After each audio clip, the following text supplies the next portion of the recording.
General, gusto niyo bang bumili ng manok? Huwag kang gagalaw. Manong, wag ko kayong gagalaw kahit anong mangyari. Senyor, ano pong kasalanan ko? Tumahimik na lang po kayo. Kung gusto niyo po, kalahati na lang ang ibayad ninyo sa mga manok. Sabihin mo sa kanya, tumahimik siya. Kahit wag niyo na lamang pong bayaran, senyor.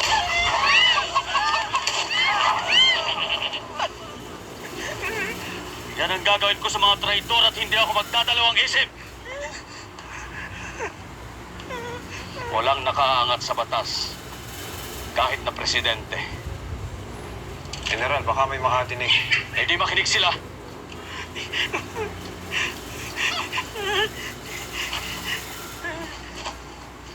Maawa po kayo, senyor. Huwag niyo po akong sasaktan, senyor. Maawa po kayo, senyor. Hana. Pamanin po. Para sa bala. Gawin niyo na pong hapunan ng manok. Salamat po, senyor. Salamat po.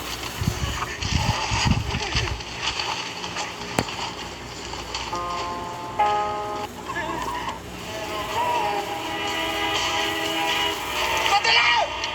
Sumusuko na ako! Marunong ba kayo mag-English? Nako po!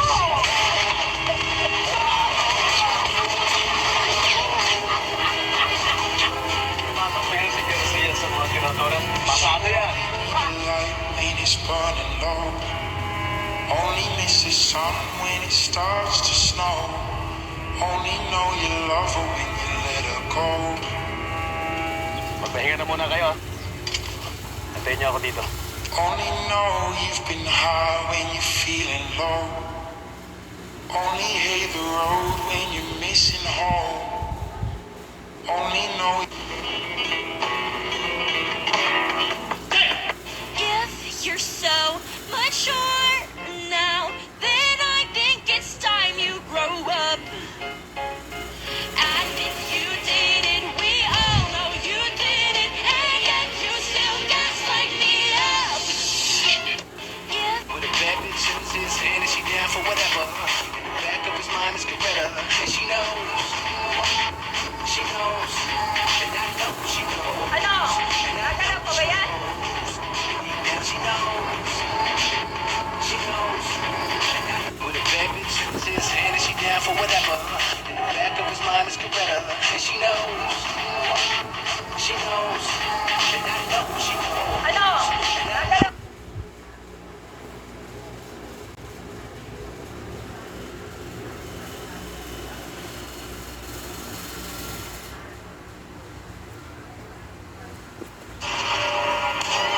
Tama na yan! Nag-aaksaya kayo ng bala!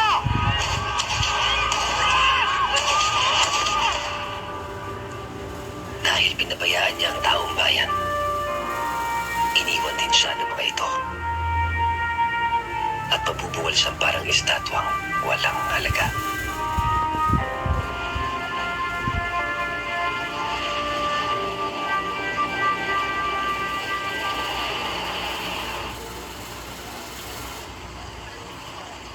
Kamusta po kayo?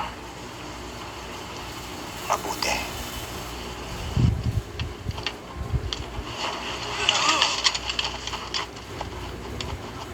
Alam mo bang muntik na kami magkabarilan ni Dr. Rizal dahil sa babae? Nakama ka na sa isang duelo. Sige! Lalo! Hindi ako nakikipag-duel sa isin. Magpahil na! Kuya Antonio, puro kainit ng ulo. Kaya dahil sa babae, magkakawatak-watak tayo. Saka kuya, maawa ka nga sa sarili mo. Ay, estado mo niyan. Siyang saksak lang sa'yo ni Pepe na espada. Yari ka na. Revolver na lang. Kaya magaling din sa pagbaril to si Pepe. Kuya, tama na. Pasensya na, amigo. Alam mo bang muntik na kami magkabarilan?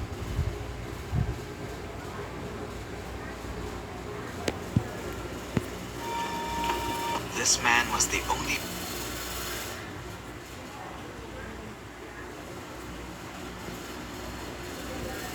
Makautos, akala mo hindi kapwa.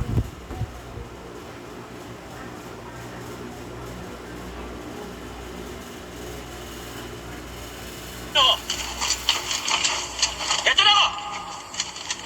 Barilin niyo ako! Bilis!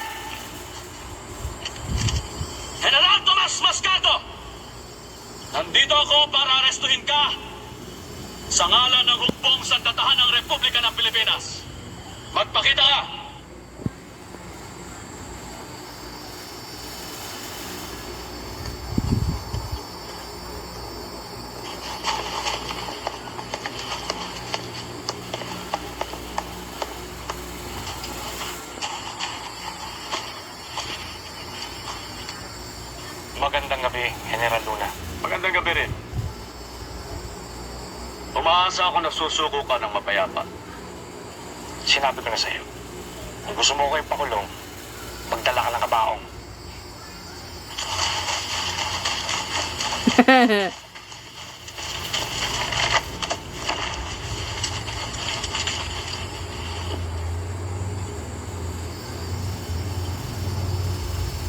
Baliw ka talaga, Luna.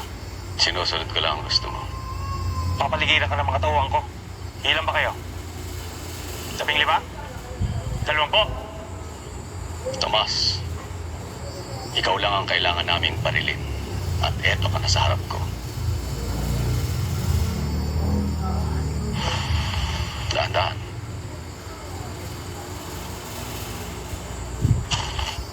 Isipin mong mabuti ang gagawin mo. Alam niyo ang gagawin niyo? Dito na lang nagsasagot ko sa aking kwarto. Ha? Ha? Lamig na. Opo. Ano? Opo. Tsaka may hangin na lang. Kaya natin ubusin.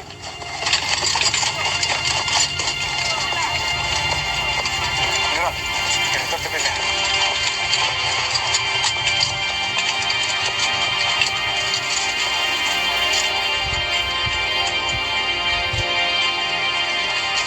Ano na?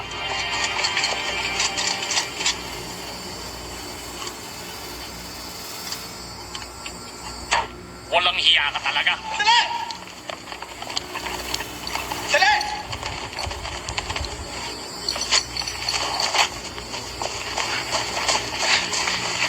Laran,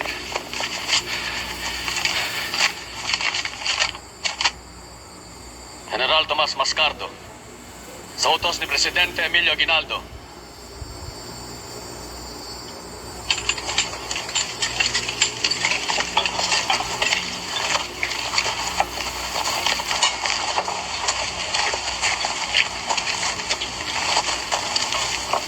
salamat, Tomas.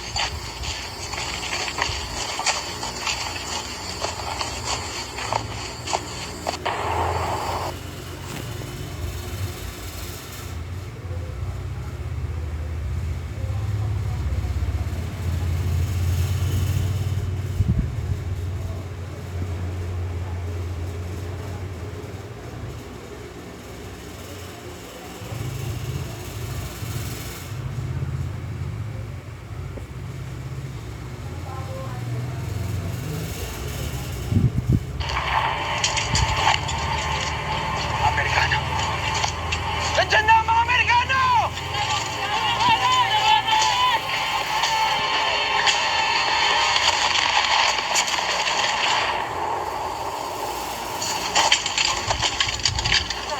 Sige! Barilin ninyo ako! Ito na ako! Barilin ninyo ako! Bilis! General Tomas Mascardo! Nandito! At ano na?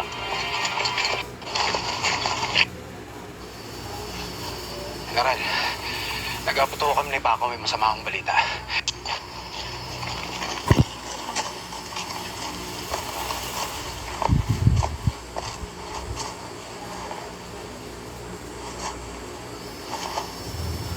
Buti na lang, Rosca. General, nagaputo kami ni Paco, may masama akong balita. Nilusubo ng mga Amerikano ang Bagbag at Kiga, kaya nanganganib daw ang dalawang kampo. Isa kang henyo pagdating sa labanan, pero wala kang alam sa politika. Kung pagpapalaya sa mga traidorang pakikipolitika, ayoko maging bahagi niyan. Ganito ba talaga ang tadhana natin, Paco? Kalaban ang kalaban. Kalaban ang kakampi.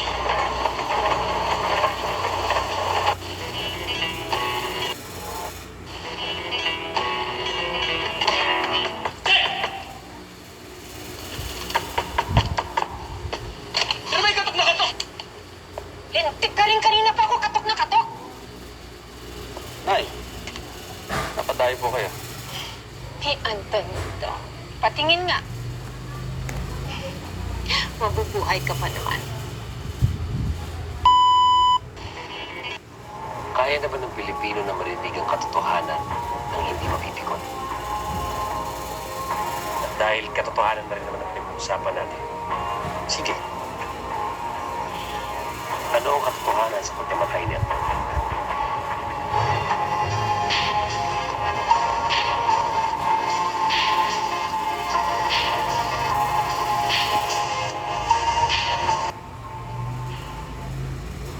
Kaya na ba ng Pilipino na marinig ang katotohanan ng hindi mapipikon? At dahil katotohanan na rin naman ang pinag-uusapan natin. Sige. Ano ang katotohanan sa pagkamatay niya?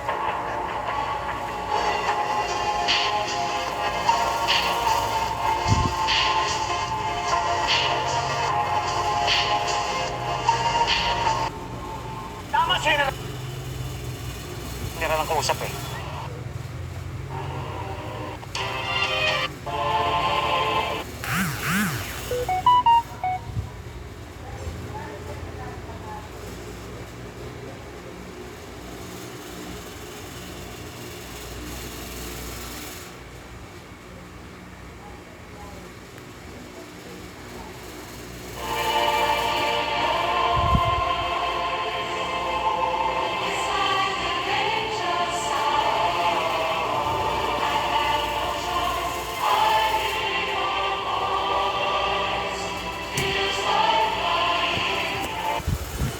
Meron kong informasyon na you are being used para papirmahin si Alice Go ng affidavit na magsuturo na si President Duterte, si Senator Bongo, si Senator Bato ay nasa likod ng Pugo. Merong tao niyang nag-uutos sa'yo. Meron akong information. I can pin you down, my God. Sir, there was no affidavit po. That's not true, sir. Alice, pumunta siya doon sa'yo two times? Opo, 2 times po. Pumunta siya. Anong purpose ng magpunta niya doon sa'yo? Mr. Chair, can I consult my lawyer po? Okay, you talk to your lawyer. Just to remind the body, itong taong to, 26 years ago, nagnakaw ng 24 million, nagpanggap ng namatay para hindi siya makulong, tumakas sa Amerika 26 years ago. You're not even connected in any government agency here. Correct? Yes, So sir. who gave you the go signal to talk to her, to go to Indonesia just to talk to her for her surrender? Well, Huh? I was just helping, Your Honor. Excuse me? You were what? You were just helping. You are just helping who? Helping who, Madam Chair? Please. Helping who? Let us. It's too much life. Yes. You do not make up stories here. I'm not Madali ka making up mahuli dito. stories, sir. Kaya nga, bakit nag-isip ka nga? Oh, ang tagal mo mag-isip. Anong papel mo doon? Bakit ka pumunta ng Indonesia? At tumira ka ba doon sa Indonesia? Sino nagbayad ng hotel mo? We only stayed there, sir, for 1 day, sir. I-refund po ng ano po, ng government. Sinong government? Sinong government? Government, alam mo, ito. Philippine government? Mayroon akong information na bumisita ka doon sa kulungan ni Alice Go dito sa Pilipinas. Bumisita ka? Yes, sir. How many times? 2 times. Anong purpose mo doon?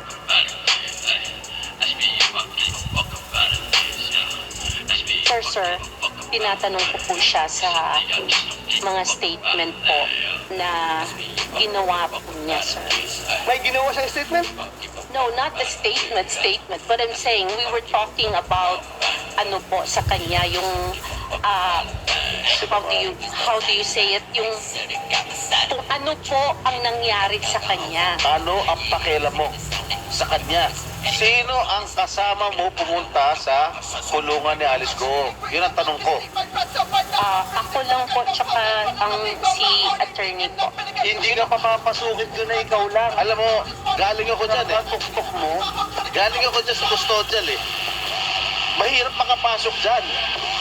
At sino ka para makapasok doon? Ang makakapasok lang doon, abogado, pare, kamag-anak, doktor, o opisyal. Ikaw, ano relasyon mo sa kanya? Doktor ka ba? No. Pari ka ba? O ano ka ba? No, sir. O ano? I don't have... Abogado ka ba? No, sir. Paano ka nakapasok? Who initiated the meeting? Bakit mo naisip na through Mayor Kalugay makokontak mo si Ako Waping? Anong pagkaalam mo sa ugnayan nila?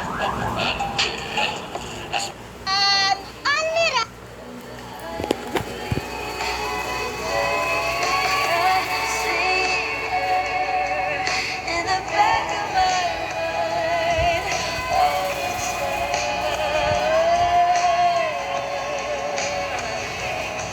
just like a fever. Kwentuhan muna tayo. Maganda nga. Pupunta ako sa tindahan. Kami na naman ang natira. Ha? Kayo na naman ang natira. Tayo na naman natira. Kasi, may mission kami ni Gwen ngayon. May boyfriend po ako. Baka hindi naman nakakapagtaka sa contact lens at lipstick mo pala. Ang patay hindi dapat binubuhay. Dahil ang buhay na dinugtong doon. Babayaran ang buhay ng mga taong sunod niyang ginamot. At yung buhay ng mga kaibigan namin ang naging kabayaran. Buhay niya at buhay ng mga taong ginamot niya ng araw ngayon. Ang pangbuhay dun sa taong dapat ay patay na. Hindi siya dapat nag-ialam sa patay na. Paano na natin mapuputol ito? Ayun ang dapat ay patay na.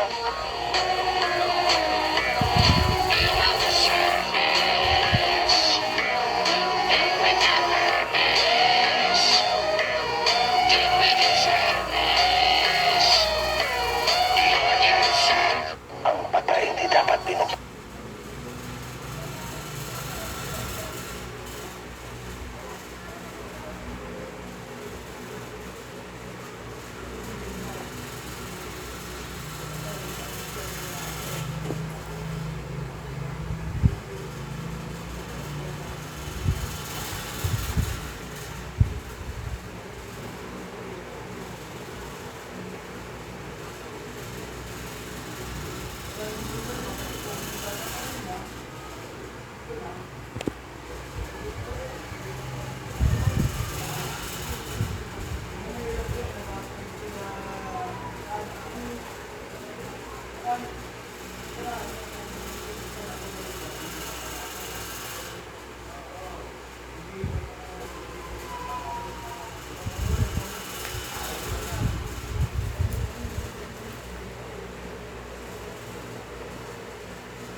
Pinapaalis eh. Sabi ko nung may sakit kayo. At bigas ng ulo, ayaw nila.